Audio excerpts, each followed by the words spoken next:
Isang matagumpay na anti-illegal drug operation ang ipinatupad ng mga kapulisan na humantong sa pagkakahuli ng 2 drug suspect at pagkasamsam ng halos 600,000 pisong halaga ng shabu sa barangay Bago Aplaya, Davao City.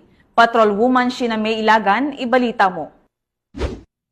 Isang matagumpay na anti-illegal drug operation ang sigawan ng Baliuc Police Station nito lamang Hunyo taong kasalukuyan na nagresulta sa pagkakaaresto ng 2 hininalang drug personalities at pagkakakumpiska ng tinatayang 84.1 grams sa hininalang shabu na may kabuuang halagang 571,880 pesos.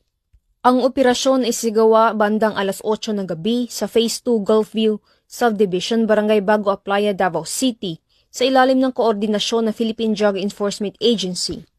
Kinilala ang mga narestong suspect na sina Alascols, 29 anyos, mula sa Agdao, Davao City na itinuturing na top 1 city-level drug personality at alias Julito, 29 anyos, isang delivery rider mula sa Barangay Bukana, Davao City.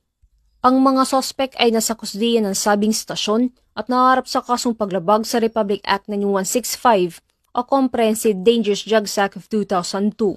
Samantala, ang Police Regional Office 11 ay patuloy na pinapaigting ang laban kontra kriminalidad alinsun sa kampanya ng Bagong Pilipinas na panatili ng kapayapaan at kaayusan tungo sa pagsulong ng bansa.